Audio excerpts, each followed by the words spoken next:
मी इथे येणार आहे ते त्याला माहिती नाहीये का? माहित होतं मॅम, पण second commanding officer Kedar Devki reporting ma'am. जय हिंद. It's okay. वेळेवर येऊन सॅल्यूट ठोकणाऱ्या ऑफिसर्सपेक्षा फील्डवर वेळेत ॲक्शन घेणारे ऑफिसर्स मला जास्त इम्प्रेस करतात. आय होप तू तेच करत असशील. Yes ma'am. कुठे काम करतोस रे? MNN न्यूज चॅनलमध्ये. ओ, मोठा नावाजलेला चॅनल आहे. करत राहा काम. पुढे मागे आपल्याच कामाला येईल नाही का? Yes ma'am.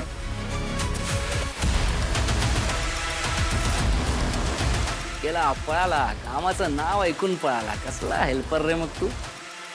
ठीक आहे आता पैसेल रे, पण कौशिकी त्याच्या तावडीत तुला असा अडकवतो ना, तुझी सुटकाच नाही होणार. आता तू गेलास रे माझ्या हाताने हेल्पर, तू गेला. काय झालं? तू असा इकडे मध्येच काय थांबलायस? केदारला शोधत होता आपल्या. तो म्हणाला ना ते काम कंप्लीट करूया म्हणून मिळून, पण ते फाईल्स तिथे टेबलवरच टाकून गेलाय. ऑफिसमध्ये कुठेच नाही. मी सगळीकडे शोधलो, डेस्कवर तर नाहीच आहे. त्याचा काही प्रॉब्लेम नाही ना झालाय ताई? आजवर तुम्ही बरेच मिशन सक्सेसफुल करून दाखवलेत, पण ह्याचा जर हिशोब ठेवलात तर इथेच अडकून पडाल. आणि हो, अजून एक गोष्ट, माझ्याकडून कुठल्याही सपोर्टची अपेक्षा असेल तर त्याची अपेक्षा ठेवू नका. कारण मी काय फक्त एक सिस्टमचा भाग आहे नाही का? एक ऑर्डर आली की मी इकडनं गायब. तसे तुमचे साधू सर गेले.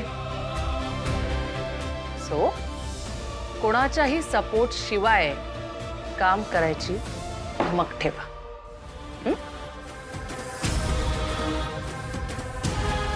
एनिवे, खूप मोठा गुन्हेगार पकडलाय तुम्ही. गुलाब किती दिवस होता कस्टडीत? 14 दिवस. काही बोलला नाही मॅम. का? मॅम त्याचं इंटरोगेशन सुरू होतं, पण हाती काय लागलं? कारण तुम्ही नियम पाळत बसलात.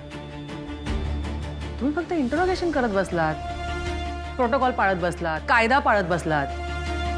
तारिणी, तुझ्याकडनं ही अपेक्षा नव्हती मला. तुझ्याबद्दल किती ऐकलं होतं मी. एकदम डॅशिंग ऑफिसर आहे, धडाकेबाज ऑफिसर आहे, डेअरिंगबाज ऑफिसर आहे.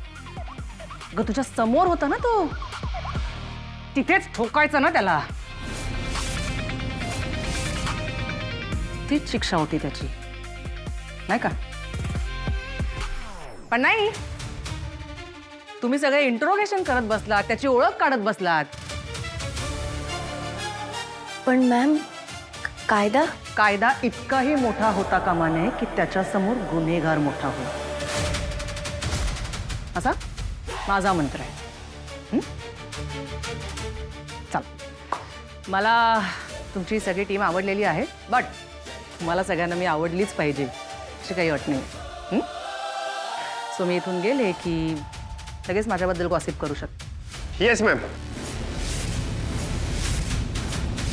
आय मीन नो मॅम, आम्ही तसं काही नाही करणार. रिलॅक्स. खरंच करू शकता, पण आधी काम. So get back to work.